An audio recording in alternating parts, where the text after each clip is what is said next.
Admiral Park stood tall in the dimly lit diplomatic chamber, her face illuminated by the blue glow of the holographic display.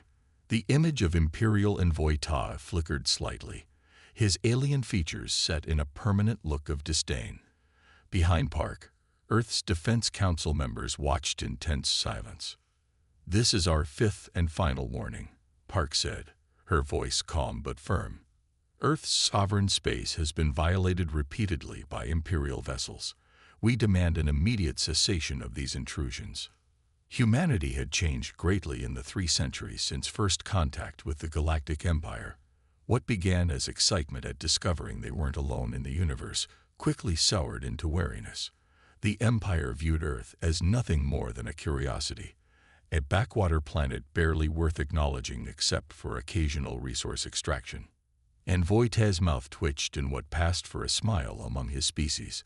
The glorious empire spans 10,000 worlds across 3 spiral arms. Your sovereignty is merely primitive posturing. The Emperor grants you existence, not rights. Park's expression didn't change, but her eyes hardened. Our terms are simple. Any Imperial ship entering Earth space without express permission will be considered hostile. This warning expires in 48 hours. You threaten the Empire. Ta's voice rose in pitch. Perhaps it's time we reminded humanity of its proper place. Park terminated the connection without another word. The hologram vanished, plunging the room into deeper darkness before the lights automatically brightened.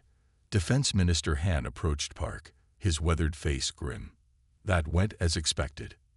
"They never listen," Park replied, gathering her tablets. "They can't imagine we might have progressed beyond their understanding." The minister nodded. "The council is gathering now.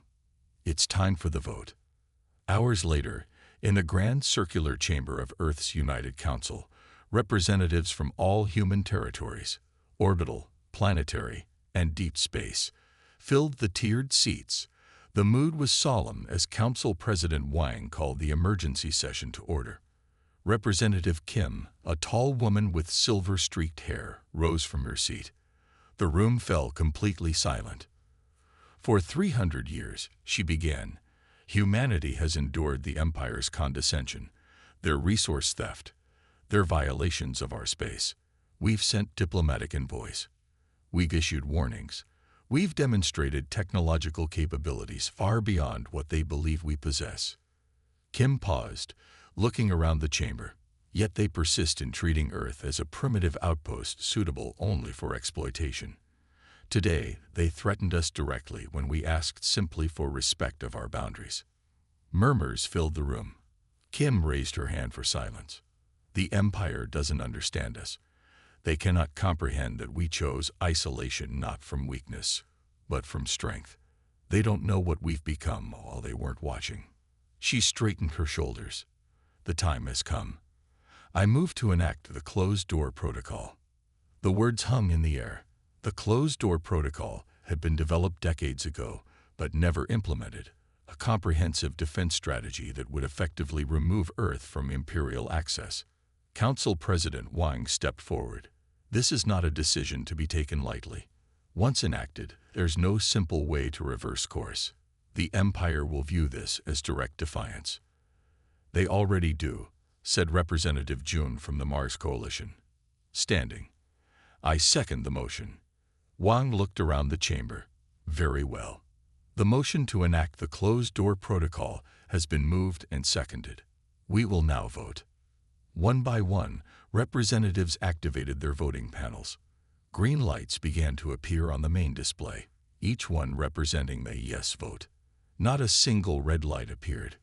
"The vote is unanimous," Wang announced, sounding almost surprised despite the tension that had been building for years. "The closed-door protocol will be activated immediately."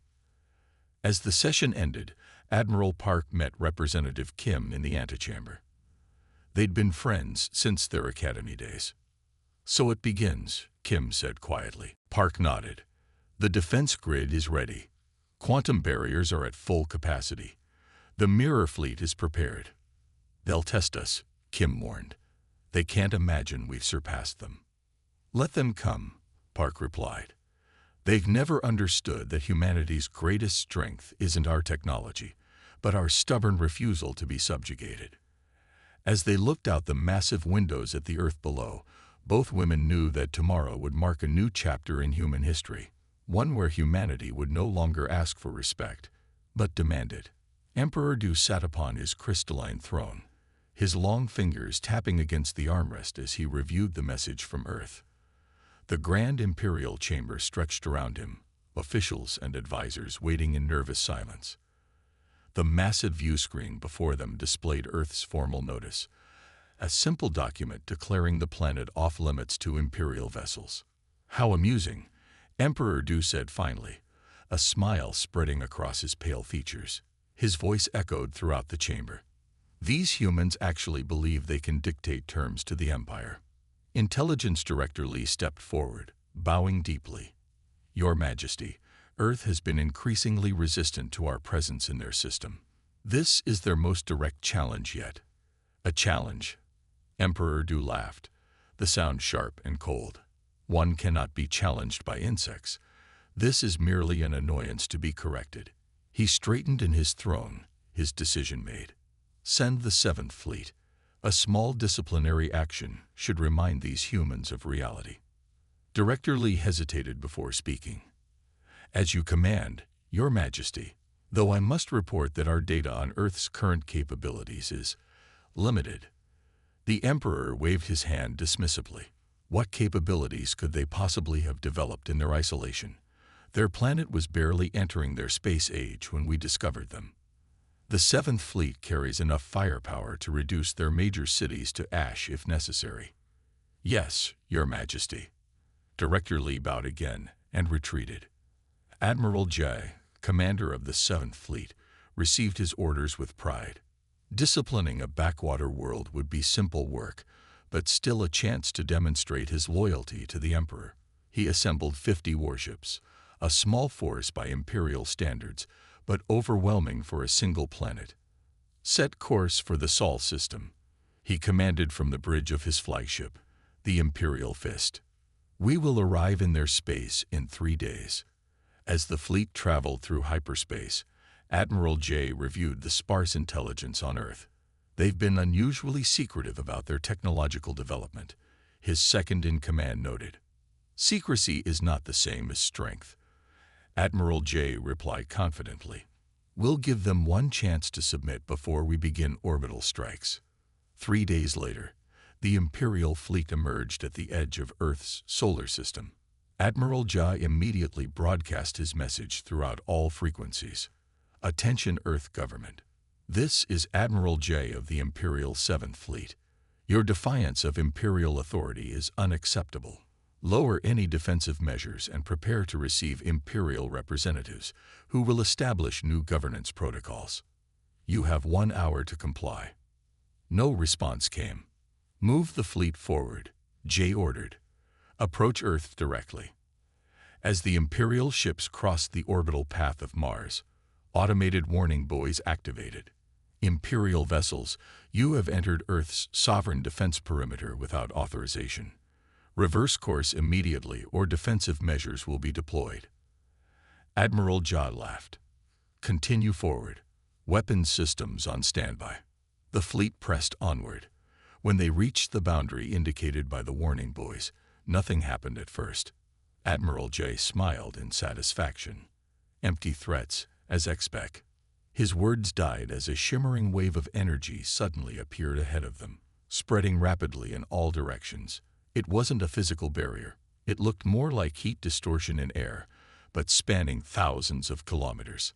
"Evasive maneuvers," Jai shouted, but it was too late. The quantum barrier passed through the Imperial ships like they weren't even there.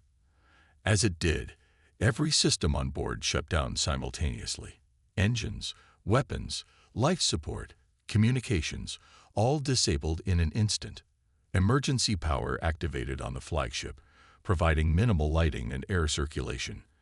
Admiral J stared in disbelief at the dead consoles around him. "What happened?" he demanded. No one had an answer. Through the viewports, he could see his entire fleet floating helplessly in space, All 50 ships rendered completely inert by whatever the humans had deployed. After 30 minutes of increasingly desperate attempts to restore power, sensors detected a single Earth vessel approaching. It was small, perhaps 1/20th the size of the Imperial flagship, with clean lines and no visible weapons. The Earth ship took position directly ahead of the Imperial Fist. A communication signal somehow pierced through their disabled systems, appearing on their main screen. A human in a simple blue uniform looked out at them. The name on their uniform read Captain Choi. Imperial Fleet, Choi said, voice calm and expression neutral. Your ships have been temporarily neutralized by our defensive grid. No permanent damage has been done, and your life support systems will continue functioning. Admiral J found his voice. This is an act of war against the Empire. Captain Choi simply shook their head. No, this is a response to your violation of our clearly marked sovereign territory after explicit warnings. The captain paused before delivering the final message. Earth is now closed to the Empire. Permanently. The screen went dark, and the Earth vessel turned away, leaving the Imperial fleet floating helplessly among the stars, waiting for the Emperor to learn of their humiliating defeat. The smoky tavern on Imperial Colony 327 buzzed with hushed conversations. Workers, soldiers, and traders huddled over drinks, their voices low as they shared what they'd heard about the mysterious Earth. My cousin serves on a supply vessel, said one dock worker, leaning in close to his companions. He says the 7th Fleet was found drifting in space, every ship dead in the water. Not a single shot fired. His friend snorted. Impossible. No one can disable 50 Imperial warships without firing a shot.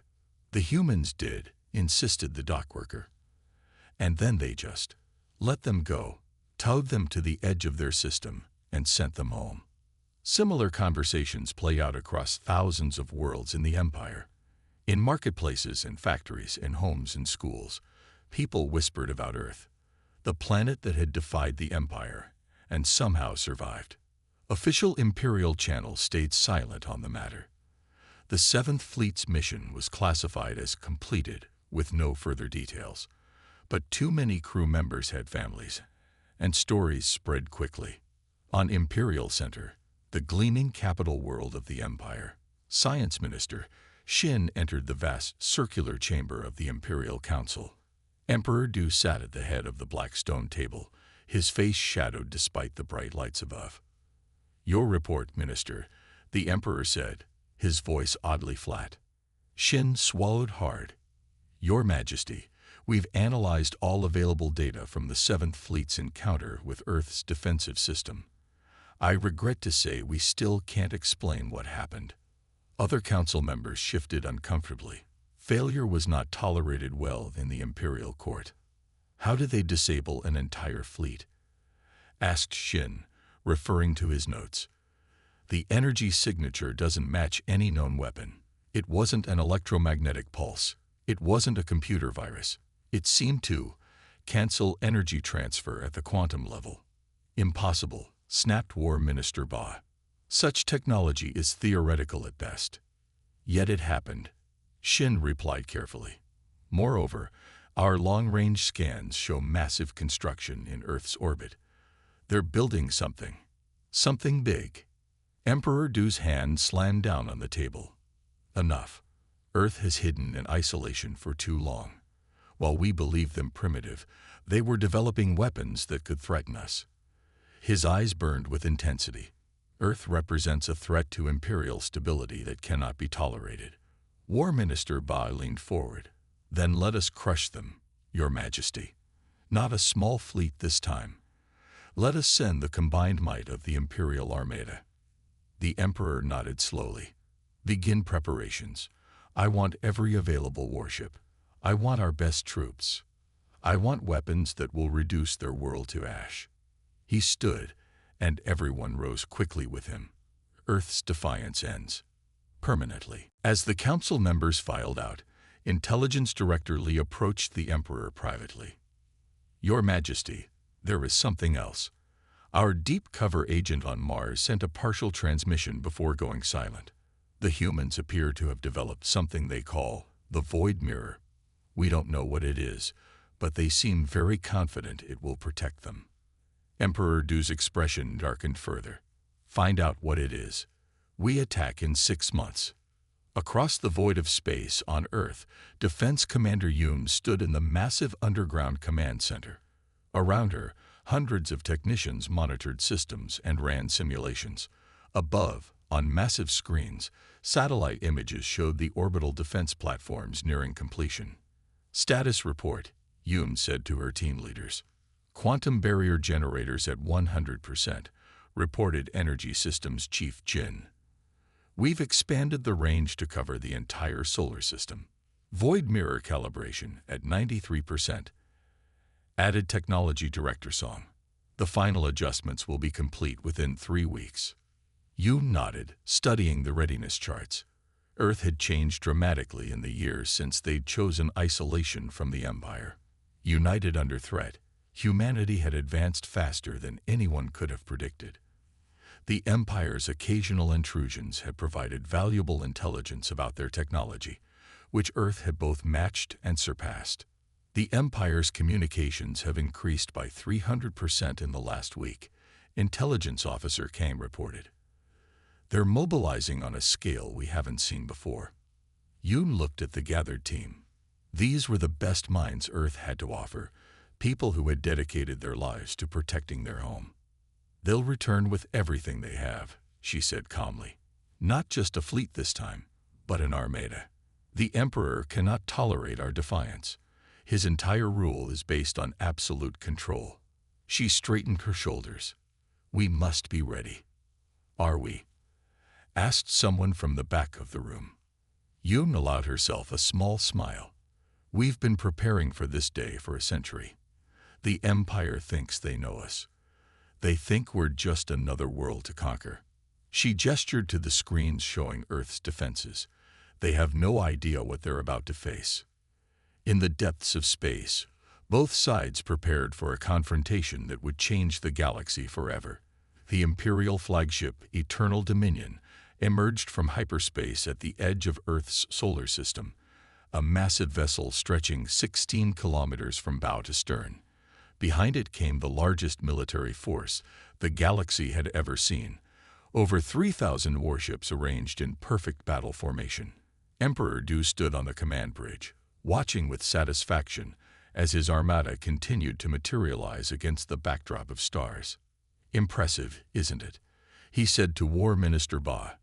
This is the largest fleet ever assembled in Imperial history. The humans will surrender at the mere sight of it. Bei replied confidently. Emperor Du had chosen to lead this mission personally. The humiliation of the Seventh Fleet could not stand. Earth's defiance threatened everything the Empire represented. Open a channel to Earth, he commanded. Let them see their doom approaching. Communications officers worked at their stations, but frowned in confusion. Your Majesty, we're unable to establish contact. Something is blocking our signals. No matter, the Emperor replied. Advance the fleet, weapons at full readiness. The massive armada began moving forward into the solar system, passing the outer planets. Strangely, there were no warnings this time, no defensive buoys telling them to turn back. The silence was unnerving. Where are their defenses? War Minister Ba asked. Our intelligence indicated extensive orbital platforms. Perhaps they've realized resistance is futile, said the Emperor, though he didn't sound convinced. As the fleet approached Mars orbit, Admiral Park sat calmly in Earth's Defense Command Center deep beneath the Pacific Ocean. Around her, hundreds of operators monitored screens displaying the incoming armada. They've crossed the threshold, reported Defense Coordinator Moon. All ships are within the containment field. Park nodded. Activate the Void Mirror. Moon placed his palm on a glowing panel. Void Mirror activating now. In space, nothing seemed to happen at first. The Imperial fleet continued its advance toward Earth, weapons charging. Then Emperor Du noticed something strange in the view screen. What is that? He asked, pointing to a distortion appearing in space ahead of them. Before anyone could respond, The distortion expanded rapidly. Within it, impossible shapes formed, shapes that quickly resolved into images that made the Emperor's blood run cold. Ships, imperial ships. For each vessel in his armada, an identical copy now faced them from the other side of the distortion. "What trickery is this?" War Minister Bog gasped. The duplicate fleet perfectly mirrored their own. Every ship, every position matched exactly. When the Emperor ordered his fleet to adjust formation, the mirror fleet moved in perfect synchronization. "It's some kind of illusion," the Emperor declared, though uncertainty crept into his voice. "Scan those ships." "The scans show. They're real, Your Majesty," reported the science officer, his voice shaking. "They appear to be perfect duplicates of our vessels, down to the molecular level." "Impossible," the Emperor shouted. "No technology cooled." His words were cut short as the duplicate ships opened fire. At exactly the same moment his own ships had fired their weapons. The space between the fleets erupted in chaos as energy beams collided, creating massive explosions. In the command center on Earth, Admiral Park watched calmly. "The void mirror is functioning perfectly," she said. "Every action they take is being reflected back at them with exact precision." When the Imperial fleet launched fighters, mirror fighters emerged to meet them.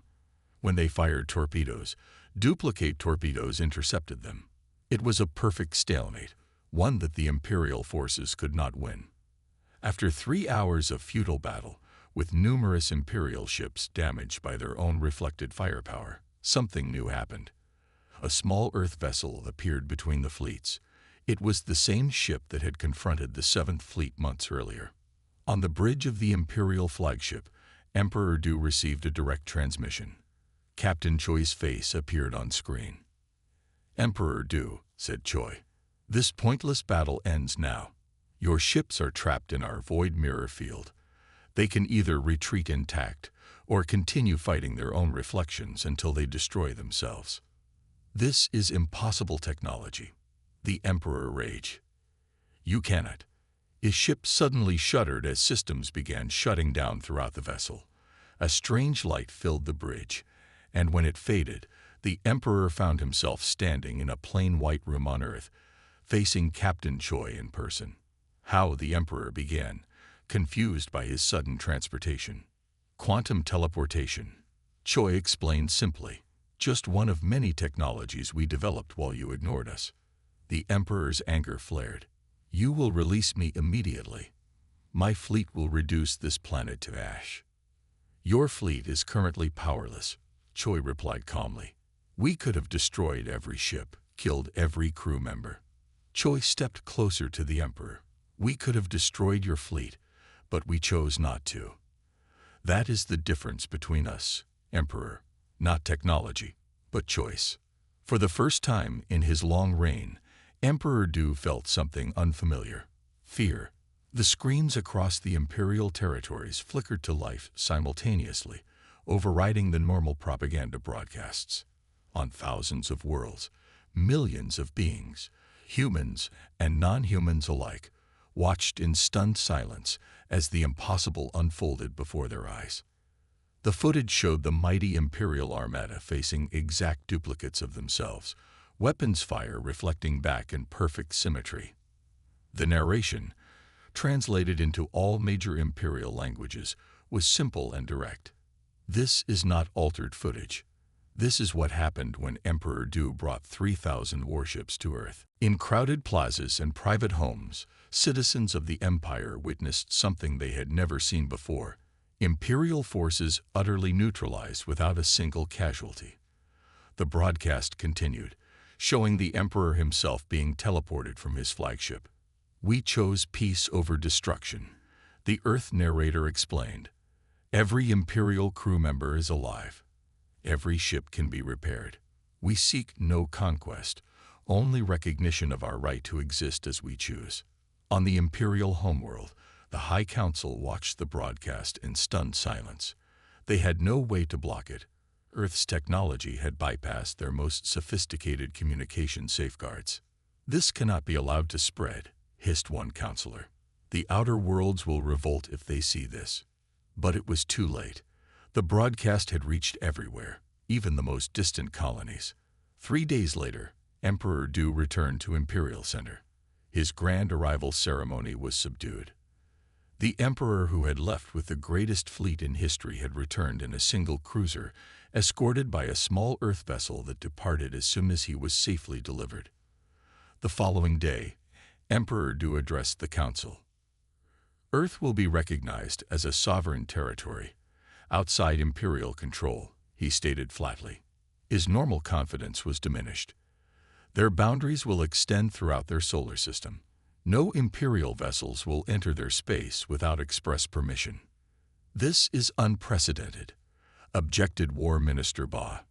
No world has ever been granted such status. It will encourage others to demand the same. Would you prefer they demonstrate their technology again? The Emperor snapped. They could have destroyed us all. Instead, they showed restraint. In private, the Emperor shared something more disturbing with his inner circle. They have technology we cannot comprehend. The humans did not develop this in isolation. They must have had help. There are forces beyond the Empire we have not encountered. Within weeks, the effects rippled across the galaxy.